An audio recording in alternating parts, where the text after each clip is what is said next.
Okay. Hawk, last name Hawk? Pavel? Paul? Okay, you're up next, you're not right now. I'm trying to read your handwriting. You're on deck, so get ready. But right now, oh my goodness. Dani Sharkey. Woo! All right, give it up for Dani Sharkey!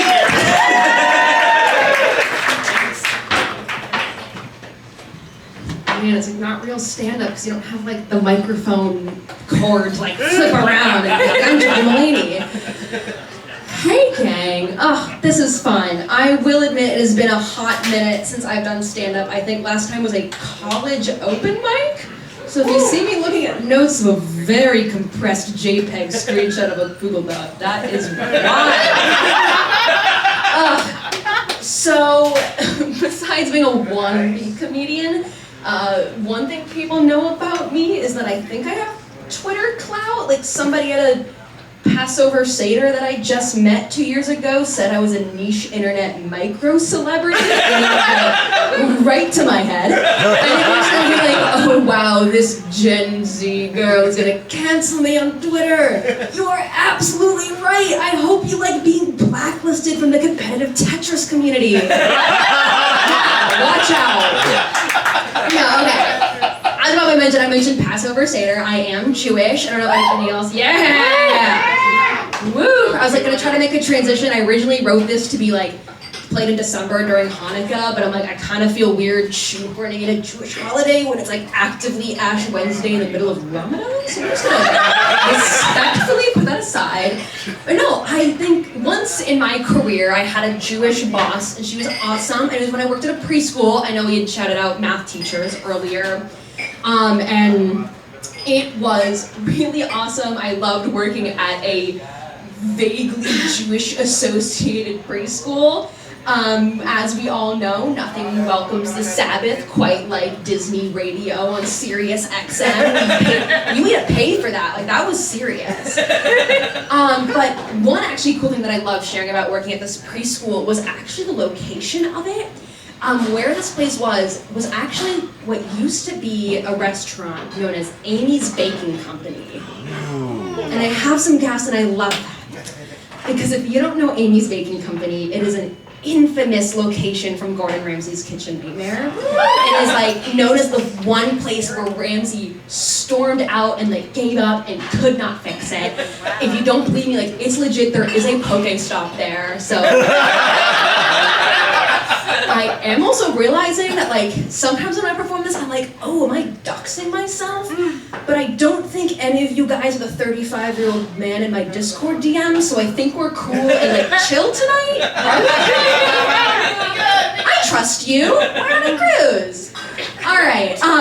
No, but being at this place that I'm like, oh, like sometimes I'm like working when I was working there, I was like, what would Gordon Ramsay think about these graham crackers? I'm like, I'm wiping this 3-year-old's ass really well, and would Mr. Gordon be impressed? Would he? Every time I used the bathroom there, I genuinely was like, it's the same pipes that Gordon might have used. 10 years ago? I don't remember. It's an old, I'm too young. I don't even know what that episode is. No, but I overheard my wonderful Jewish boss one day talking to some parents of the kiddos, and she mentioned, oh, she just remodeled the place. That actually ended up being way more expensive to remodel than she initially thought. And I'm sitting there like, oh my God, of course. You have to expel the negative spirit of Gordon Ramsay out of the location. Give it more preschool vibes instead of like throwing angry pastries at you vibes. And I'm like, obviously, the beef Wellington exorcism. No, okay. Gordon Ramsay jokes aside, I mentioned I love being a preschool teacher. It was an excellent place to work. Gosh, great coworkers. Like preschool teachers are just so happy. It was like 5 minutes from my house. Read the doxing thing. Once again, anybody here whose username is Barrett, but the B is a 3? I can continue. We're safe. This is a safe space. Okay, but, so yeah, it was in Scottsdale, Arizona. So if you're ever in Scottsdale, it genuinely, it's called Rachel's Young at Art, cutest little preschool if you ever have. like a little sibling you want to drop off, like a cousin or like a nephew who's a business major and needs babysitting for a day. I can't recommend this place enough. It's like, hey, Trevor, drop that. Trevor, we've given him pipe cleaners and he somehow managed to spike the apple juice.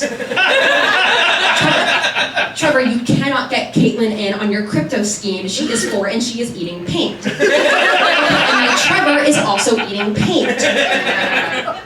Okay, Trevor, if you drop the paint, we will, no, Trevor, no, okay, we can, okay, well now Trevor is trying to eat the beef Wellington that we have to preserve in order to keep the angry spirits of Gordon Ramsay at bay.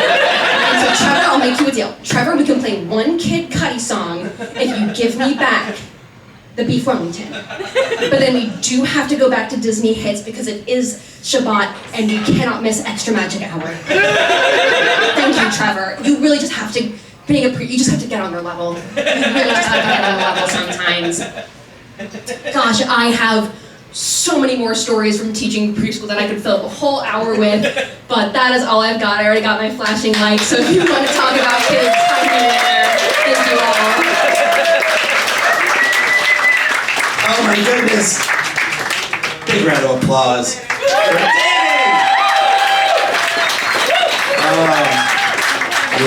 Niche internet micro celebrity. That's the recipe for a JoCo guest. You're going to be here next year. I'm not wrong.